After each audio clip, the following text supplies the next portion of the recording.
तो देखिए आज हम डिस्कस करेंगे इन्वायरमेंटल साइंस, यानी इसे ईबीएस भी बोला जाता है, इसको इन्वायरमेंटल स्टडीज़ भी बोला जाता है। ठीक है, ये जो सब्जेक्ट है ये AEC first semester all courses के लिए। फर्स्ट सेमेस्टर में अगर आपने ये सब्जेक्ट ले रखा है एईसी के अंदर, इन्वायरमेंटल साइंस या ईबीएस इसको कहते हैं शॉर्ट में, और इसका तीसरा नाम इसका इन्वायरमेंटल स्टडीज़ भी इसको बोला जाता है। ठीक है, और ये जो सब्जेक्ट है ये पिछले साल से इंट्रोड्यूस किया गया है एनईपी के तहत दिल्ली विश्वविद्यालय के अंदर। तो आज की जो वीडियो वो एसओएल के लिए है, एनसीबैप के लिए है और रेगुलर, तीनों के लिए। तो तीनों सेमेस्टर के स्टूडेंट के लिए आज की वीडियो रहेगी, मतलब आपके तीनों कॉलेजेस के लिए रहेगी, चाहे आप रेगुलर के स्टूडेंट हो, एनसीबैप के हो या एसओएल के हो। ठीक है, आज मैं जो क्वेश्चंस आपको बताऊंगा ना, यही पैटर्न आपका सेम इस बार भी रहने वाला है। पैटर्न समझ लोगे, क्वेश्चन समझ लोगे। ईबीएस बहुत इजी सब्जेक्ट, मैं कहूँगा इतना पर्यावरण विज्ञान। ठीक है, आई थिंक मुझे लगता है ये जो सब्जेक्ट है छठी या सातवीं में मिला करता था स्कूल में, मेरे पास भी सब्जेक्ट था, मैंने 8 क्लास तक इसको पढ़ा है, देन उसके बाद मेरा ये सब्जेक्ट हट गया था। ठीक है, तो मैं ये कहूँगा कि जिसको पर्यावरण से जुड़ी हुई चीज़ें पसंद है तो उसके लिए सब्जेक्ट काफ़ी अच्छा सब्जेक्ट है। ठीक है, काफ़ी स्टूडेंट इसके अंदर पीएचडी भी करते हैं आगे जाके, तो काफ़ी अच्छा सब्जेक्ट है।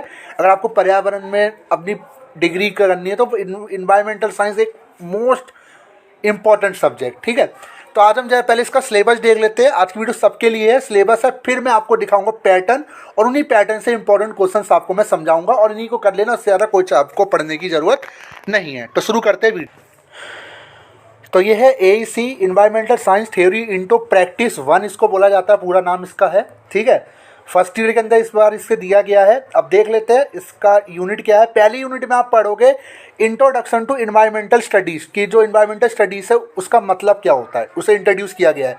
ठीक है, तो ये बहुत इंपॉर्टेंट है। ठीक है, जिसमें आपका स्कोप एंड इम्पोर्टेंस वगैरह सारा रहेगा। ठीक है, सब्जेक्ट दोनों लैंग्वेज में अवेलेबल रहेगा। दूसरी यूनिट में आप पढ़ोगे इकोसिस्टम यानी पारितंत्र। ठीक है, इकोसिस्टम के बारे में पढ़ोगे। ठीक है, टाइप्स ऑफ इकोसिस्टम, कितने टाइप्स के इकोसिस्टम होते हैं, ये सब पढ़ोगे। ठीक है, तीसरी यूनिट में आप पढ़ोगे नेचुरल रिसोर्सेज। ठीक है, जो नेचुरल रिसोर्सेज होते हैं, जैसे सॉइल होता है आपका, फॉरेस्ट होता है, जो जैसे आपका पेड़ वगैरह, लकड़ी वगैरह। ठीक है, जो नेचुरल रिसोर्सेज होते हैं जिनका हम यूज करते हैं डेली लाइफ में। ठीक है, तीसरे में। चौथी यूनिट में आप पढ़ोगे इन्वायरमेंटल पॉल्यूशन। बस ये 4 यूनिट के पूरा सिलेबस है, मतलब कि सिलेबस के अकॉर्डिंग हमारे जो क्वेश्चंस बनेंगे 4 यूनिट से ही बनेंगे। अगर आपकी बुक में 7 तक दे रखा है या कहते हैं 6 तक दे रखा है, तो आप 4 तक पढ़िए, क्योंकि हम तो सिलेबस को फॉलो करेंगे, सिंपल सी बात है। ठीक है, तो ये 4 यूनिट में ही सही क्वेश्चन बनेंगे। तो ये तो मैंने सिलेबस आपको बता दिया, सबका सिलेबस सेम है। अब देख लेते हैं इसका पेपर कैसा आता है। तो देखिए, मैं यहाँ पे पहले एसओएल का पेपर डिस्कस करूंगा, फिर रेगुलर का पेपर डिस्कस करूंगा, रेगुलर और एनसीबैप का। दोनों का पेपर सेम है, दोनों का पैटर्न सेम है। ठीक है, पहले एसओएल वाले बच्चे आप देख लीजिए आपका पेपर कैसा है। तो देखिए, ये एसओएल का पेपर है, एसओएल के जो स्टूडेंट है जो देंगे। देखिए, आपका जो पेपर है, ये जो पेपर है ना, ये पूरा आपका 90 मिनट का तो आएगा, मतलब 2 घंटा 30 मिनट आपको मिलेगा इसमें। ठीक है, 2 घंटा 30 मिनट का आपका पेपर होगा, लिखा है ना। ये जो पेपर है ना, आपके 2 से 3 पार्ट में आपका डिवाइड रहेगा। देखिए, मैं आपको दिखा देता हूँ। एक पहले पार्ट जो आपका पार्ट ए रहेगा वो 1 घंटे का रहेगा, जो बी पार्ट रहेगा वो 45 मिनट का रहेगा, और सी पार्ट आपका 45 मिनट का रहेगा। यानी ये जो पेपर आपका 2.5 घंटे का आपका पेपर होगा। टाइमिंग बताता हूँ एसओएल की बच्चे की, 2.5 घंटे का पेपर रहेगा। ये पेपर आपका 3 पार्ट में डिवाइड रहेगा। ठीक है, 16 स्टूडेंट का भी, रेगुलर और एनसीबैप का भी डिस्कस करूंगा अभी इसी वीडियो में, टेंशन मत लीजिए। ठीक है, मैक्सिमम मार्क्स की बात की जाए, इसमें इन्होंने बोल रखा है 70 नंबर है। पार्ट ए से 30 नंबर, पार्ट बी से 20 नंबर, पार्ट सी से 20 नंबर, यानी 70 नंबर का आपका ये पेपर होगा। ठीक है, ठीक है, बहुत अच्छी बात है। अब और देख लेते हैं, जैसा इन्होंने बता रखा है उसी हिसाब से मैं आपको बता रहा हूँ। 45 मिनट बी पार्ट के लिए, 45 मिनट सी पार्ट के लिए, और ए पार्ट के लिए एक। ठीक है, तो ये ठीक है, 2.5 घंटे का आपका पेपर होगा, 70 नंबर का आपका पेपर होगा, इसे डिवाइड कर दिया गया है। ठीक है, अब देखिए इन्होंने क्या बोला हुआ है, डिवाइड इंटू 3 सेक्शन। एसओएल के लिए 3 सेक्शन में डिवाइड किया गया है पेपर। पार्ट ए 30 मार्क्स का रहेगा, पार्ट बी 20 नंबर का रहेगा, पार्ट सी 20 नंबर का रहेगा। Attempt 3 question from part A part से आपको 3 क्वेश्चन करने हैं, यानी 2 क्वेश्चन फ्रॉम बी पार्ट, 2 आपके बी पार्ट से आपको 2 क्वेश्चन करने हैं, यानी 2 क्वेश्चन पार्ट सी, यानी 3 पार्ट आपके आएंगे। पहले पार्ट से 3 क्वेश्चन, दूसरे पार्ट से 2 क्वेश्चन, तीसरे पार्ट से 2 क्वेश्चन। ठीक है, अब देखिए एक चीज और कंडीशन इसमें बता रखिए, question number 1 from part is compulsory. आपको क्वेश्चन नंबर जो 1 है ना पार्ट ए का, वो करना ही करना है, चाहे आपको आता हो या ना आता हो। आपको ये करना ही करना है, अगर आपको आता हो या ना आता हो, अगर नहीं करोगे फेल हो जाओगे। लेकिन सिंपल सी बता रखी है, रूल है, question number 1 from part A is compulsory, आपको करना ही करना है पार्ट ए का पहला क्वेश्चन, ठीक है। तो ये आप पढ़ लेना, ये मैंने आपको बताया। तो देखिए पहले पार्ट में आपके क्वेश्चन देखिए ये साफ साफ लिखा हुआ है, क्वेश्चन नंबर 1 अनिवार्य है, बाकी 3 प्रश्नों में से किन्हीं 2 के उत्तर आपको देने को। सर 3 क्वेश्चन आपको करने, इसमें पार्ट क्वेश्चन नंबर 1 इसमें इंपॉर्टेंट है, पार्ट ए में करना ही करना है। अब एक क्वेश्चन किस तरीके से पूछे जाएंगे, इस तरीके से क्वेश्चन पूछे जाएंगे, आपसे डिफाइन करने के लिए बोला जाएगा, डिफाइन 25 वर्ड्स में आपको डिफाइन करना है, मतलब इसको परिभाषित करना है, इसका मतलब क्या होता है, इसका मतलब क्या होता है, इसका मतलब क्या होता है, इसका मतलब क्या होता है। दोनों पेपर हिंदी इंग्लिश दोनों लैंग्वेज में होंगे, ठीक है। बी पार्ट भी है इसका, ये है state whether true and false है, ट्रू और फॉल्स है, इसको पढ़ना है कि ये जो स्टेटमेंट है ये फॉल्स है ये ट्रू है, ठीक है। तो आप देख सकते हो ये हिंदी मीडियम वालों के लिए।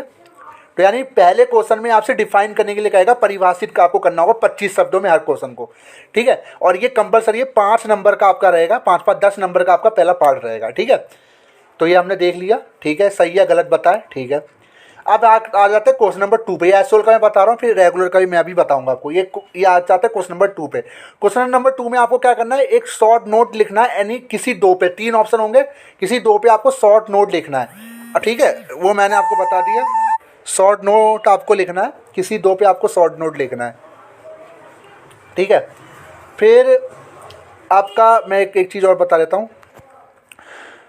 तो देखिए, ठीक है। तो ये शॉर्ट नोट आपको लिखना है, बंजर भूमि पे प्राथमिक उत्तराधिकार, ऐसे क्वेश्चन आपसे बनाएगा, ठीक है। इस पूरा स्लेब 4 यूनिट से ही क्वेश्चन इसमें आपसे पूछेगा, ठीक है। ये भी 10-10 नंबर का रहेगा। नोट्स आपको 1 से 1.5 पेज 2 पेज आपको बनाने हैं। तीसरे क्वेश्चन में ये भी क्वेश्चन आंसर है, वनमूलन के विभिन्न मानव जनित कारणों की व्याख्या कीजिए, ऐसे क्वेश्चन इसमें आपके बनेंगे एसओएल के स्टूडेंट के। मैं रेगुलर का भी डिस्कस करूँगा, पहले एसओएल का दिखा दूँ। चौथा क्वेश्चन, कृषि क्षेत्रों महानगरों में जल संरक्षण के लिए उठाए जाने वाले विभिन्न कदमों और उपाय की चर्चा कीजिए, ठीक है। ये आप इसे बना के आराम से लिख सकते हो, कोई दिक्कत वाली बात इसमें है नहीं। अब आते हैं बी पार्ट। बी पार्ट में आपको सब 2 प्रश्न करने हैं, ठीक है। ये आपका सस्टेनेबल के ऊपर पूछा गया पहला क्वेश्चन, ठीक है। तो आप देख सकते हो किस तरीके से इसमें क्वेश्चन पूछेंगे, सेम यही पैटर्न आपका रहेगा इस बार भी। छठा क्वेश्चन आपका रहेगा महाविद्यालय इको, इसको पकड़िए और सॉल्व कीजिए पढ़ के, ठीक है। 7वें में आपका रहेगा, नीचे दिए गए आरेख के आधार पर प्रश्नों के उत्तर दीजिए। एक आरेख होगा, ये देखिए एक आरेख है या एक चित्र है, इसको देख के आपको नीचे दिए गए प्रश्नों के उत्तर देने। देखिए जैसे उपयुक्त कारण बताते हो, पारितंत्र के प्रकार की पहचान कीजिए, ये कौन सा पारितंत्र है, ठीक। तो ऐसा क्वेश्चन इसमें बनेगा। फिर आ जाता है सी पार्ट।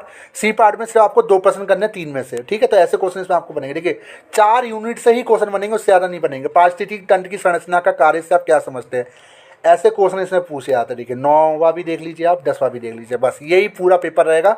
और हूबहू ऐसा ही पेपर आपको इस बार भी देखने को मिलेगा, बस उन 4 यूनिट को करके जाइए बस, और आपको पढ़ने की जरूरत नहीं है, ठीक है। आप देख सकते हो ऐसा पैटर्न इसका रहेगा। अब रेगुलर वाले स्टूडेंट और एनसीए वाले स्टूडेंट आप भी देख लीजिए, अगर आपके पास ये सब्जेक्ट है तो देखिए ये रेगुलर और एनसीएफ वालों के लिए, रेगुलर कोर्सेज के लिए आपका पेपर मैक्सिमम 50 नंबर का रहेगा, ठीक है। 1 घंटा 45 मिनट का आपका ये पेपर रहेगा। एसओएल का 2.5 घंटे का था, उनका 70 नंबर का था, आपका 50 मिनट का रहेगा। आपका ये जो पेपर है 2 पार्ट में डिवाइड रहेगा, ठीक है। अब मैं आपको बता देता हूँ, पहला पार्ट जो वो 30 नंबर का रहेगा और दूसरा पार्ट आपका 20 नंबर का रहेगा। ए पार्ट से आपको 3 क्वेश्चन अटैम्प्ट करने हैं और बी पार्ट से आपको 2 क्वेश्चन अटैम्प्ट करने हैं, ठीक है। जिसमें से क्वेश्चन नंबर पार्ट ए का जो क्वेश्चन है वो कंपलसरी रहेगा, इस चीज़ को आप नोट कर लीजिए, ठीक है। ये हर बार उसमें भी था। अब देखिए इसमें भी सेम क्वेश्चन डिफाइन करना है, किसी 3 को डिफाइन करना है, फिर आपको ट्रू और फॉल्स पूछेगा इसमें, ठीक है। ये मैं आपको बार बार बता रहा हूँ, ट्रू और फॉल्स पूछेगा आपसे, ठीक है, सही और गलत। फिर राइट ए शॉर्ट नोट, आपको नोट लिखना है किसी 2 पे, कुछ भी हो सकता है, इकोसिस्टम सर्वे कुछ भी पूछ लेगा पर्यावरण से रिलेटेड। तीसरे में आपका भूमि संरक्षण क्या है, वो भूमि संरक्षण क्या है, ठीक है, ये क्वेश्चन आंसर रहेंगे। चौथे में विभिन्न सरकारी पहलों और विधानों के बावजूद भारत में नदियाँ अत्यधिक प्रदूषित होने के विभिन्न कारणों की आलोचनात्मक परीक्षण करना है, तो आप बना के लिख सकते हो। बी पार्ट से भी आपको 3 क्वेश्चन करने हैं, ठीक है। तो ये एक तरीके का वो दे रखा है SDG, तो इसको देख के आपको इसको सॉल्व करना है, ठीक है। रिपोर्ट तैयार करनी है अपने शब्दों में। क्वेश्चन नंबर 6 सेम वही एक आरेख दे रखा है और आरेख को देख के आपको इन प्रश्नों के उत्तर देने हैं, ठीक है, ठीक है। तो ये होता है 7वां क्वेश्चन, नीचे एक पारिस्थितिक तंत्र दे रखा है, एक तंत्र है आपका पारिस्थितिकी तंत्र, पायजाने खाद जाल का आरेख है, ठीक है। आपको इसको देख के इन क्वेश्चंस के आंसर देने हैं, ठीक है। इस तरीके का इसमें पूरा पेपर आपका आएगा, मैंने दिखा दिया, इससे बाहर कुछ नहीं आएगा। सेम इसी की प्रैक्टिस कर लो और वो 4 यूनिट की प्रैक्टिस करेगा, उन्हीं से क्वेश्चन आपको देखने को मिलेंगे। तो वीडियो कैसे लगी जरूर बताइएगा। थैंक